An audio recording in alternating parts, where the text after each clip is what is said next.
In today's video, I make a bed, and I also make that bed. It's a request from my son, who wanted a bed like this, but more in a stained wood color like this, with these shelves built into the headboard. Oh, and how about a built-in secret door? And I'm supposed to make it for not much more than this. So I try to do all of that and still keep things from getting away from me. And now I'll leave you with the introduction that was supposed to start us off, planned by a guy who didn't know much of any of this. In today's build, we're going to be making a bed for my son. And just as a preview, it's not this one. I made this one a long time ago, and it's the one that's going to replace this one. Now, I have some fantastic memories of making beds for my kids, and it goes way back. My oldest daughter, who's a junior in college right now, when she was 3 years old and just getting that first full-size bed of hers, we didn't have a whole lot of money, so we went out and bought a used one in really terrible shape. I fixed it up, and I have some great memories of being in a garage just like this one with her in some paint clothes wearing a t-shirt of mine and painting that thing all up, and she was so excited to have that bed in her room. A few years later, my youngest, my son, he was off on vacation down to California to see grandma. Now, they would do those trips every year, and I couldn't stay for the whole time because of my work schedule. So while they were gone, I put this together for him using some pretty basic tools that I had at the time, and I certainly didn't have a laser cutter to cut this plastic out, so I had to do that by hand. But it was fun. When he got back, he had a Batman bed. We could even shine a light from behind and get something of a semblance of a bat symbol up on the ceiling. But he's outgrown that too. So the bed we're going to construct today is going to be bigger. It's going to be a queen size bed. It'll be a platform bed with storage underneath it and a headboard behind. I'm going to do it in a style very similar to the kind of things you can see at the box furniture stores. And my challenge today is to see if I can make something of a higher quality than you would get out of those stores, but stay at the same price, or maybe even lower. We'll see how that goes.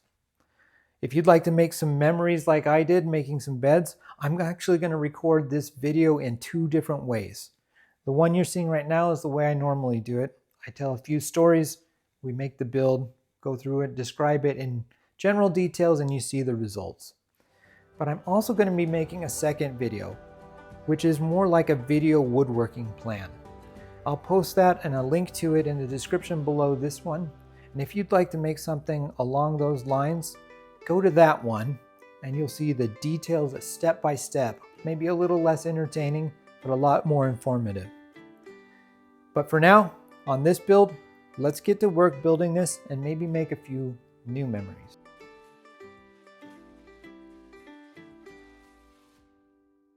Let's start by talking about materials. Now, if I'm going to be comparing myself to the way that the box store puts together a similar style bed, I'm definitely at a disadvantage here. I'm going to be using real wood. Of course, the box stores, they use particle board that's wrapped in some vinyl or other covering. Now, that's how they make billions of dollars selling lots of these things. But I'm looking more for quality. One of their beds probably won't last a move from one room to another, and they're counting on you going back and having to buy more. There are a lot of choices that we could use. In this case, I picked ash. You're looking at 60 board feet of 4x4 or 1 inch thick rough cut ash. I buy it rough cut because that saves me quite a bit of money and I do the mill work myself. Why did I pick ash? Well, because my son actually wanted this bed to have a stain on it. And ash is a wood with some fairly well open cells, a nice grain pattern, and because of that, it takes a stain really well. So that's why I chose this particular material. It's also cheaper than something like a walnut or a maple. I got this for about $3.60 per board foot. And while there's 60 board feet here, I think the bed needs about 40 of them. The headboard behind it is going to take a bit more. In fact, I might not have enough here for all of that. In addition to that, I have this. I bought this at the box stores for construction, and they call these common boards. It just means that it's a pine board of some type, usually hemlock, maybe a fir. These are going to be used as the slats in between the bed. You'll see how that gets put together. and it will hold the mattress up. This isn't the only material though. There is also some plywood that needs to be used, and let's talk about that as well. This is the plywood that's going to make up the base of the bed. And now I'm at a little bit of a disadvantage against the box stores once again for the material that I'm going to be using here. Again, they use particle board. What I'm going to be using here instead is birch plywood. For the base itself, I've got this 3/4 inch regular paint grade birch plywood. For the drawers, the sides and the fronts and the backs of the drawers are going to be made out of this. This is 1/2 inch plywood, but it's not regular birch, it's called Baltic birch. And Baltic birch is different from this paint grade birch in that the material that's used is a little bit denser and you won't see any voids between the layers in the plywood. In addition to that, I have 1/4 inch Baltic birch, a full sheet of that here as well. And this is what's going to make up the drawer bottoms. So we'll add all the costs of those materials together. I believe this is about $50 a sheet, and each one of these, both the 1/2 and the 1/4 inch, are about $75. Here's an exploded view of the bed that I designed. I created this model in SketchUp. I'm going to start by building these cabinets, which provide the base of the bed and also where the drawers go for the storage. Each of these 2 cabinets can be made from almost exactly 1 sheet of plywood. I start by ripping that plywood down into various sections. The first cut I make is for the ends and the middle supports of the cabinet. And then I switch to my track saw in order to cut off a back support that I'll use at the end. That leaves me with the longer pieces which make up the top and bottom, as well as some additional little feet that I need in order to get the spacing right for the frame that I'm going to put on it later. I set those feet aside while I prepare the rest of the boards. I keep all the top and bottom pieces together because I'm going to need to do some dado work on them, but they are just a little too wide to be wieldy in the table saw, so I cut them into 2 separate pieces. The end caps and the supports in between I can cut down together using the miter saw. I learned to make cabinets from my father when I was much younger, and he always used rabbets and dados so that the connections would go together absolutely precisely. It takes a little more time when you're cutting the materials, but it's both stronger and I think you get all of that time back during the assembly because it's just so much easier. This thick piece that I'm working on here is several of the top and bottom pieces. I just thought it would be easier to cut the dados all at once and then rip them down to their final size. These cabinets were a little too big for me to assemble on my assembly table, so I got to lay them out on the ground here, and I used these little sticks just to hold them off the ground. For my initial assembly, I just used glue and staples to get everything into the right spot. Once you get started on this process, you really can't stop. You have to keep going or things can set up on you with that glue in the wrong angles. This wider piece that's being glued on right now, this is actually the top of the cabinet.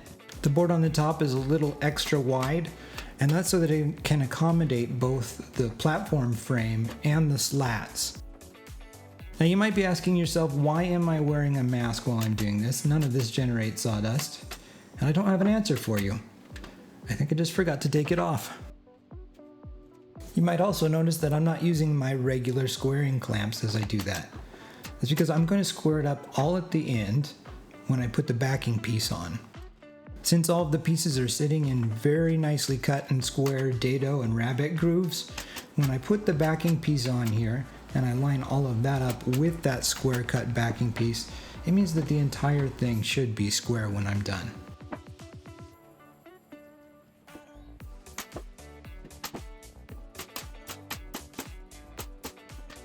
With the cabinet all assembled, I need to go back and grab those feet. And I need to put them at the bottom of the cabinet. And the reason for that is that I'm going to be putting a face frame on here that's 1.5 inches wide. And the base is only 3/4 wide, so I need to get it up to 1.5 inches too so that everything is resting on the ground. It's also important to remember to change your staples to ones that won't stick out, a little bit shorter. It's possible I didn't remember to do that until the second cabinet. And yes, I am still wearing the mask, and no, I still do not know why. When milling up wood, the process that I use is to cut them down to approximately their length. I leave a few inches on each end because I may have to trim things up in the end. But the closer they are to their actual length, the easier they are to work with, the jointer in particular. So what we have here, these two sets of boards are for the frame on the top of the platform. It has a long side and a short side.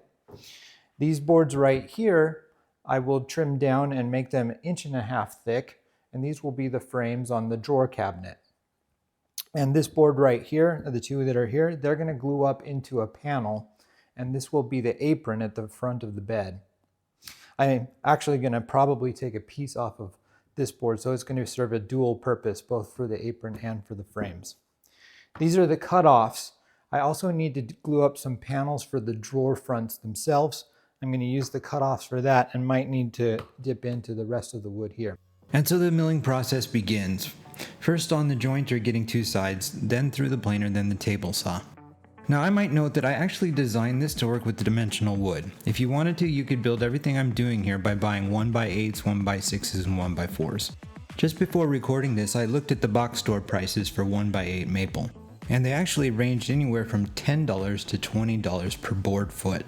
I can get the exact same maple, just in its rough cut form, for about $4.20 per board foot. The apron at the front of the bed is over 1 foot wide, so I need to glue some pieces together, and I'm using the domino to do that. On the third cut here that you can see I start to struggle a bit, and it turns out that the bit broke on me. I didn't realize that at first, and I ended up getting around it without having to buy a new bit by just using a smaller domino in the last 2 holes. I was pretty surprised by the whole thing. Ash just isn't that tough of a wood. Now I don't do woodworking for a living, but let me show you here how I do make this a little bit of a business. The 6 drawers do not have drawer pull hardware. Instead they have cutouts. I want to create these cutouts with a router, and the easiest way to do that is with a template. So when I run into problems like this, I realize that other woodworkers will probably have the same need, and I use my computer skills to make templates that can be used for my project here, but are also general enough to be used for many woodworkers. This template is flexible enough to cut several sizes of cutouts, both on the outside edges and the inside, and it has convenient markings for guides as well as connections. I put it up on my Etsy store as soon as I designed it, and I've already sold several of them. I'll put a link in the description. Now I will spare you from all of the sanding, but I did just want to show you that on cutouts like this, a spindle sander can help save you from having to do it all by hand. When I make face frames for cabinets, I assemble them using pocket screws. And I do not use glue at all when I'm putting them together. The stiles, which is the vertical pieces, at the ends of the cabinet should be the entire height of the cabinet, while the ones in the middle should actually just span between the 2 rails. Thus the pocket screws go into the ends of the rails and the ends of the inner stiles. And if you have good cuts, I find that it squares itself up really nicely. I sand all the pieces before putting them together with the pocket screws, and then I give them another sanding afterwards. And once that's all done, I can move on to putting the finish on to all of the pieces. In this case, I'm using a gel stain from Generals, and this is their Java color. The stain is finished and it's had overnight to dry, and here are the results. Here's 2 of the drawer faces. I took these over to the quality assurance department, and I was told that the grain pattern here stands out just a little too much for what we want in the house. So we need a new plan. I'll use these in a shop project in the future of some sort, but for now the ash has to go, and we're going to use maple instead. So I went back to the hardwood store and I purchased this maple, which I have cut down to rough size. You've got the bed frame here, the platform itself right here, you got the apron for the bed here, and here are the drawer faces. We have to go through the process again, unfortunately. And as is the case many times in many of my builds and many of my build videos, here we go, let's do it again. Now you've seen me do this before, so let's do it again in a quick musical montage.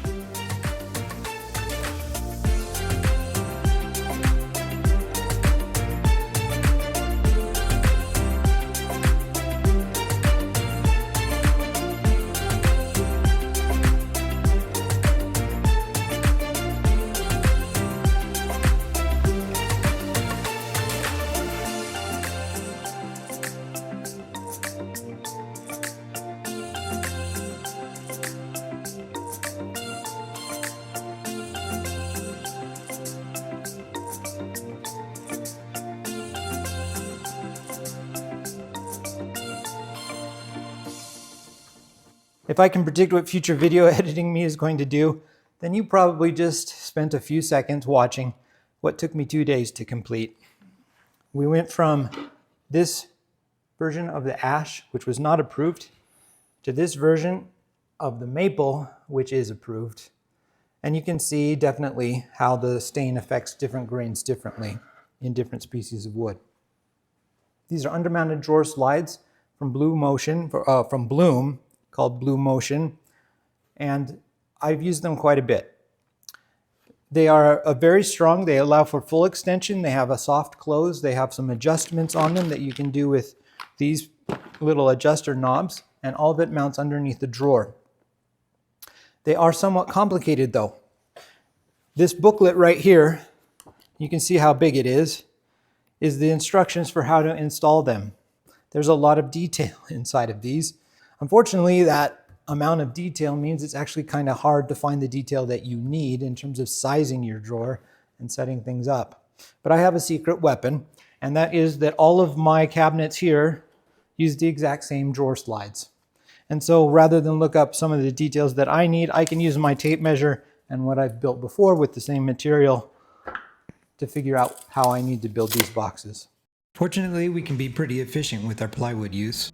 The middle piece of plywood shown here is 1/2 inch and represents the sides and the front and back of the drawers. The piece on the right is 1/4 inch and represents the bottom of the drawers. So I get to work cutting all of that out. When preparing my drawers, I cut rabbets out on the ends of the 2 sides, similar to the way that I did the cabinets. It was while cutting these that I ran into a rather expensive problem. I was on my second to last board when this happened. The brake on my SawStop blade had engaged. I'm not entirely sure why, but it may be that guard that I had that was pushing the material down, it slipped down a little bit and was a little too close to the blade and touched it. Now, I don't know how many of you SawStop owners have had the brake trigger while you have a 3/4 inch dado installed, but this is the struggle in trying to get it back out again. It involves an awful lot of trying to wiggle a lever arm, getting both the brake and the various blades off of the arbor. And I'd like to share with you a lesson I learned that could save you a fair bit of money if you ever run into a situation like this. You see, I didn't trip the brake once, I actually tripped it twice.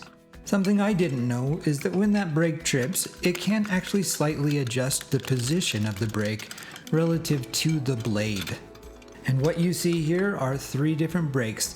The left one is tripped, the middle one is tripped, and the right one is the one I'm now using. The middle one doesn't look like it has any damage to it. That's because it tripped almost as instantly as I turned on the saw. It hadn't come up to any speed at all. And the $120 lesson that I learned was that you better check when you put a new brake in after it trips, that the distance from that brake to the saw is great enough that once it starts spinning, it won't trip again. After that unfortunate fiasco though, I did get it back up and running, and back to the cutting we go. Because we're doing undermounted drawer slides here, I also have to cut a 1/4 inch dado into the bottom of each of the sides and the front and the back, where I can slide the bottom panel in. To give it just a little more of a professional look, and to save some splinters in the future, I put a round over on the top edge of all of the drawer sides, fronts, and back. For the assembly, I also use a similar technique to the cabinets. I glue and staple in the front to both of the sides, then slide the panel in, not using any glue there, and then glue and staple the back to that. The bottom panel keeps it all squared up during the glue up. There's no need for clamps during this glue up, the staples take care of that for us.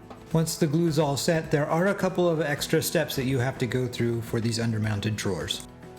The first of which is that you have to cut notches out of the back panel that the drawer slides can slide through. I do this using an oscillating tool. The second step is a little more specific to the Bloom drawer slides. They have an adjustment in the back that allows you to raise or lower the drawer to make it level in your particular application. And in order to get that to fit in right, you have to drill a little hole at a very specific spot on both sides of the back. The face frames are put on using a series of pocket screws that won't be visible once the drawers are installed. Then, using a set of spacers appropriate to the frames, I put the drawer slides in and screw them into place.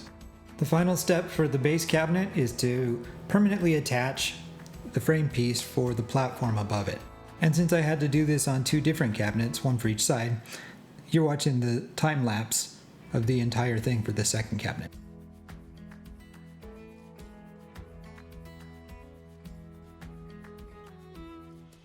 Before I can move on to the headboard, I have one last job, and that is to prepare the slats. I use a scrap piece of 2x4 to get the separation and then staple down this nylon strap. Because it is nylon, I can cut down on the fraying by using a little torch on the ends and melting them into place. The final step is to add this rubberized non-slip tape to the bottom so that it will keep the bed mattress above it from slipping around during the night. Now, I won't bother you too much with the material preparation for the headboard. Suffice it to say, I had to cut and finish a whole lot of boards. If you'll recall, I did mention that there's going to be a secret compartment. And that secret compartment is going to have shelves. And I need to cut little handle holes out of those shelves in order to accommodate a handle for the secret door. I once again get to use my drawer cutout template in order to make those handles. My goal is to get a headboard that looks like this, except that that middle section will also be a panel, one that operates as a hidden door.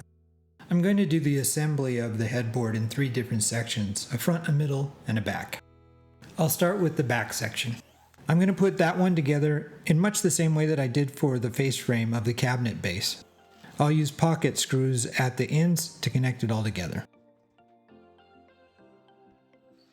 The middle section contains all the shelving, and I'm going to get that positioning right by once again adding some 1/4 inch dados to my boards. I also wanted to get the finish on before I did the assembly. The process from dry fit to assembly looks something like this. And in case you were wondering how the final math worked out, my total material costs were about $670. The bottom of this section has a special piece that I designed myself. This is a latch that'll be hidden from view and will allow opening and closing the secret door. The panels on the front section are only 1/2 inch thick, but I start with 6x4 material, which is 1.5 inches thick, and I resaw it down on the bandsaw. The reason that I do this is so that when I glue them up together, I can book match them and get a similar grain look on the panels. The rails and stiles also need quite a bit of preparation. I begin with the bottom rail where I need to cut out a very wide groove to allow for the hidden door to go through. Notice that I deliberately leave a few spaces here not cut so that I can keep it safe. I cut those stops off at the very end with an oscillating tool. The rest of the process includes cutting dado grooves into the rails and the stiles so that we can fit the panels, and then bordering the panels themselves with some rabbets so that they will fit into those grooves. It would be simpler here to simply use some 1/4 inch plywood, but giving it that extra 1/2 inch makes it quite a bit stronger in case someone's going to be leaning against this headboard. I did have to switch from the table saw over to the router table in order to do the dado on the leg piece, and that's because this is a hidden dado. You can't see this cut at the top or the bottom of the frame. Assembling the front section of the headboard took me almost exactly 22 minutes, but on accident I clicked slow motion video instead of time lapse, so I apologize for the flickering here. It's what happened when I tried to correct it. I did want you to see how it was all put together though.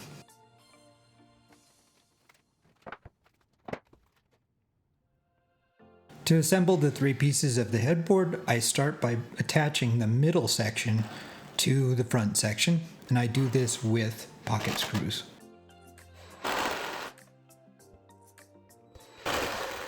To attach the back section to the middle section, I don't need to use pocket screws. They won't be visible, so I countersink some holes and I screw them directly in. The final step is to add a handle to the hidden door. The final assembly actually had to happen inside the room where the bed was going to be set up. Most of that was just attaching pieces together with machine screws. I did also save the drawer faces to last, and here you can see that I used playing cards to separate the drawer from the frame. I found 10 cards on the bottom and 5 on the sides worked just fine. Then I screwed them together and everything was in place. Very last step was to attach some screws into the slats, and then it was time to make the bed. And now the bed's all done. This was a fairly complex build and made for a little bit of a longer video, I'm sure, but I hope it was worth it. And don't forget that I've made a couple of extra videos for this one. If you'd like to have a bed, a platform bed like this, or a headboard like this, I have video woodworking plans linked in the description below, so you could build this alongside me. I bet you did have one last remaining question though. How has this turned out? Our hidden panel and hidden shelves. Well, it's fairly easy to use. You just slip your hand down here to the hidden latch, push it in, and slide it down. There you go. 2 hidden shelves. And the shelves actually provide strength against this, so it works well whether it's up or down. Leave me a comment about what you think about this particular build and some of the techniques that I used to come up with things like this. I enjoyed making this. I hope you enjoyed coming along the journey with me, and I hope to see you in a future build video. Thanks for watching.